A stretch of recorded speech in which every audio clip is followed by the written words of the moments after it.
Shalom Aleichem and welcome to Online Smicha Bachim Leira. I want to discuss a halacha and hilchah Shabbos. The topic could be much bigger than just these few items that I will discuss, and that is spending Shabbos in a hotel. Spending Shabbos in a hotel. There is one issue that I have already once discussed, and it's in a video for itself, so I'm not going to talk about it. Is about carrying. Are you allowed to carry in a hotel, in the lobbies, in the hallways, in your own room? You paid for that room rental. That's yours. But how about in the lobbies, in the hotels, in the halls? So a lot of people bring that it's brought from different halachic authorities because even if you rent a room. That doesn't mean the room belongs solely to you. And the biggest proof is that the cleaning crew has the key and they come in whenever they want, and you don't claim ownership during that time. They're still the owners. What that does, it helps you, because if the guy is still the owner, it's the owner of the whole building. So it's one ownership. When it's one ownership, then it's not I'm walking out to another property. It's one domain. All right, that's a discussion on its own, and I once did make a video about that. But today I want to talk about two other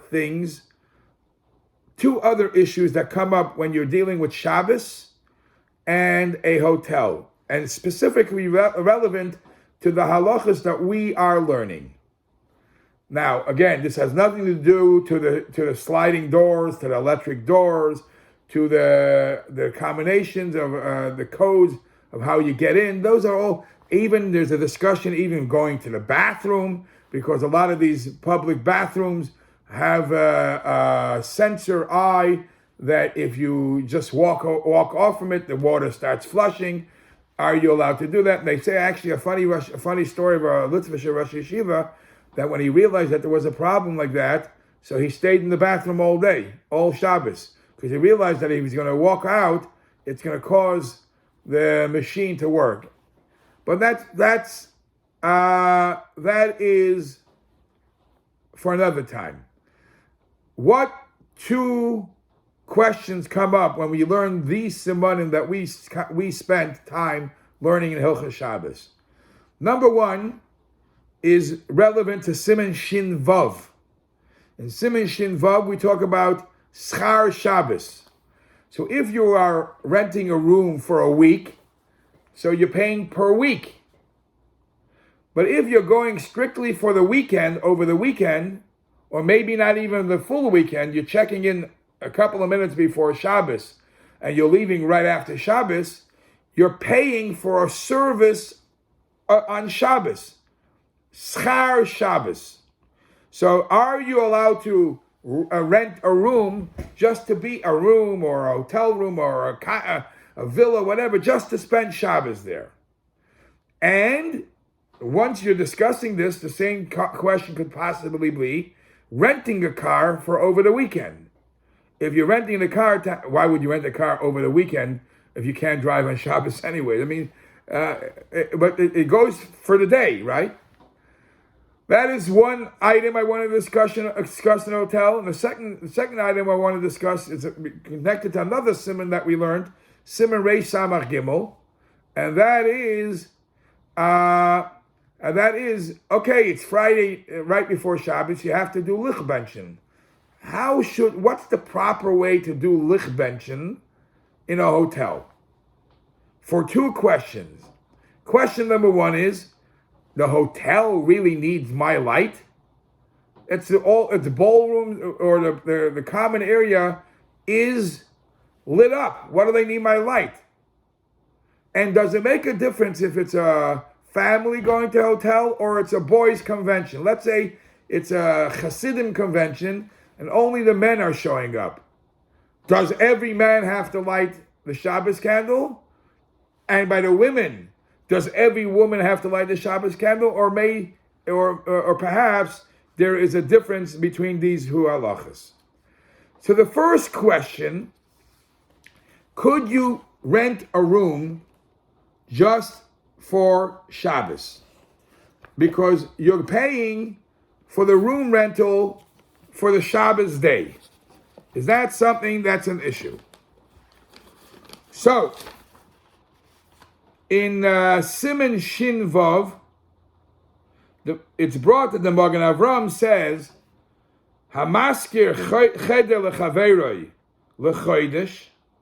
If you rent out a room or rent out an apartment for a month, or however, the way you pay the bill is based on how many days you are there, there's a question if you could charge for the Shabbos. So the Magen Avram brings that. He addresses, there's a question. So how is it that people do check into hotels even though they come just for Shabbos?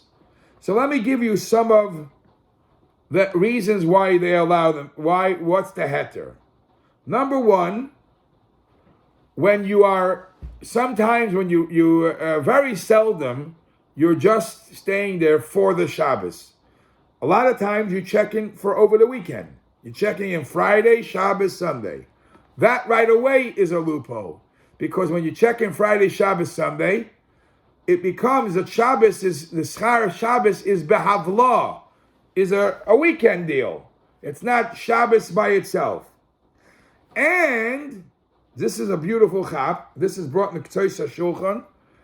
Even if you are staying just for Shabbos, you don't start your day the moment Shabbos starts. You're already in there a couple hours before Shabbos, showering and preparing for Shabbos. So you're not paying just for the time of the 24 hours of Shabbos. You started before Shabbos, and you left a little after Shabbos. And that's all included in the payment that you're giving. So therefore, the Shabbos part becomes a havlah, becomes swallowed in. Another answer which is given, when you pay for renting a room, you're not paying for the right, I shouldn't say you're not paying. You're not only paying for the room rental that you're getting now on Shabbos. You know what you're paying for? For you to be able to have a room to go to, the room had to be cleaned, the room had to be washed, the towels had to be washed. That part of the service was done before Shabbos. You're paying for a service that they are providing for you that what is not necessarily done on Shabbos. Part of the service is that you could actually sleep on that bed and you could use it on Shabbos. Okay, so it's part of the grand package. I'm not directly paying for work that's done specifically on Shabbos. You know, the Yehuda uses that logic. How are you allowed to buy and pay for seats on a shul? Most of the time, during the week, you're not sitting in that seat. What are you paying? What are you buying a seat for when it's busy and it's crowded? It's Shabbos and Yom Tiv, so I have my seat. Aren't you paying just for the Shabbos and Yom Tiv? So the Yehuda already says that you're not necessarily paying just for the seat of Shabbos and Yom Tiv. The bench had to be brought there. The bench had to be cleaned. The area has to be taken care of. So you're paying that service as Bahavlah. I want to compare it to another beautiful thing I heard lately. I think I mentioned this. In Shulchan Aruch, it says that it's preferable to give tzedakah when you daven. But you should preferably give it during the day. Tzedakah should be given during the day. Tzedakah is chesed. Day light is chesed. Nighttime is din, is gvura. Not necessarily the time to mix it with giving tzedakah. That's what it says. I think it even says that Arizal didn't give tzedakah at night. He gave a lot of tzedakah during the day. Nighttime is gvura.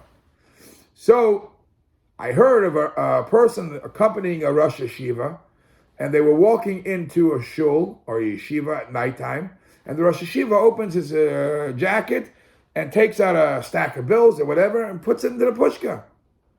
So some of his students were like surprised. You know what it says, that you don't give tzedakah at night. So the rabbi responded, he said, I'm not giving tzedakah. This shul provided me a cup of coffee. This shul provided me a seat to sit down, books to learn. This shul provided a clean haven for me. I'm giving. Charity is what you don't give at night. But to pay for a service, you're allowed to pay for a service at night. They're giving me, I'm paying for what they're giving me. Sure, I could do that even at nighttime. So I like that. I'd like to compare it to what we're doing now, that when you're getting something from the hotel, it's not only you're getting the bed to sleep on Shabbos, you're getting the work before and after, and therefore that would be something that's not an issue. Other things that become an issue on Shabbos in a hotel, especially if you are in a fancy hotel, would be to wander around and do window shopping. Window shopping means they have different stores there. They might even be closed. But the mannequins are dressed nicely and they're on display, different tchotchkes that they sell. Is window shopping a problem? Now, I'm using the word window shopping. Shopping is an issue on Shabbos. But when you're standing there and looking at the window, you're not shopping right now. So it actually brought from Shlomo Zalman Auerbach that a lot of people you always see tourists looking and watching things that are wow here, wow there. A lot of people just stroll and see nice things in window. So when you're just strolling around and you're doing just window looking, not necessarily it's noticeable that you're doing for the sake of shopping, it's not a problem necessarily in Shabbos. It will be a problem if you try to strain yourself and look at the price tag and you start negotiating the prices. That is a talk that you shouldn't have on Shabbos. But just to look at some of the areas, just like you could walk into a beautiful ballroom and say, wow, this is a nice ballroom. It's nice. A lot of people just like the displays of how the windows are set up. So now let's get to the next issue. The next issue is, it's Friday night. Where should they and where should they light the candles? Why are you shocked about where should they or how should they?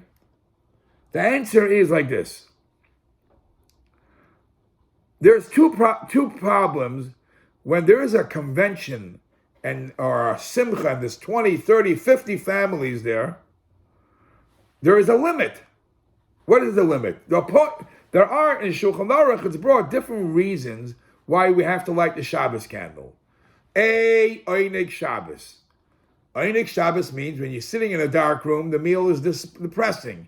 You're sitting in a light room, the room is pleasurable. Okay, but the ballroom where everybody's eating has beautiful chandeliers. The hallways are well lit. Fine. Nevertheless, we say you should still have a candle. Right? Fine. But how many?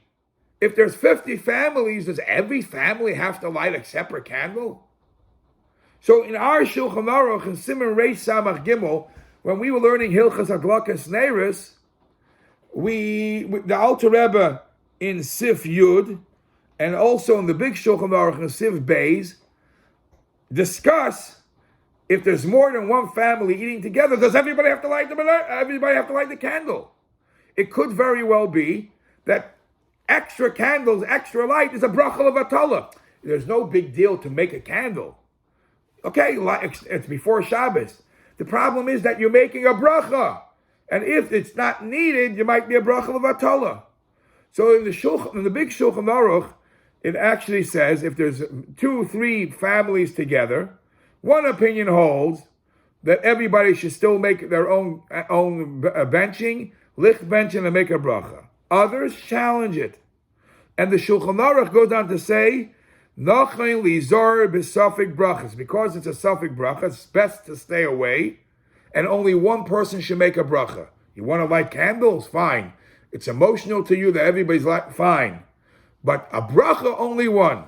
The Ramah, however, says, Avol onu ein noegim kain. Our custom is not that way. If there's 10 families together, every family lights the candle, even though we have enough light with just the first one. and everybody makes their own bracha. Now, so it seems to be that this would be bottom line machlokes between the Sfardim and Ashkenazim.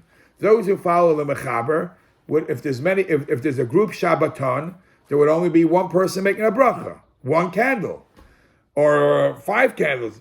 According to the Ramah, it will be everybody making it. But the fact is that today's days, it's brought in Birkei Yosef, even the Sfardim have changed, and even the Sfardim, when there's a group, they all make their own benching. Why? Even though the Mechaber, the Beis Yosef, held that Safek Brachas Lahakol is only when it's a Safek. When the minhag already accepted that everybody does it, the minhag overrules the chash of Safek Brachas Lahakol. So point number 1 is if many people are joining together a Shabbaton in a hotel room, then bottom line is everybody makes the lichbenchen, even though you don't really need so much light, and everybody makes a bracha. However, this is only if the Shabbaton is a family Shabbaton or a women's Shabbaton. Everyone does it. But if it's a Hasidic Shabbaton where only the men it's a Farbrengen weekend where only the men are showing up, then you don't need more than one man to make the bracha, one man to light the Shabbos candle, and he will do it for everybody. Number 1. Number 2, another thing you have to be worried is when you're eating in a ballroom, where are the women told to light the candles? If there's a ballroom and here's where they're going to eat, and the lichbenchen, which is an hour or 2 before, they tell you to do it in the hallway or an adjacent room near it, that's a problem. The candles have to be lit. Remember, in a hotel, the rooms are lit, the hallways are lit. We really don't need the candles. You're only doing the candles so the Shabbos meal should look greater. You should honor the Shabbos meal. There is no honor when the women are lighting the candles in room 12, and then they go to the ballroom and they have the meal. Doing that, everybody lighting in room 12, not near the meal, according to many poskim, would be a real bracha levatala. We have to gain something from the candle, and the only way you gain if it's near the meal. So these are some of the items that come to mind by spending Shabbos in a hotel.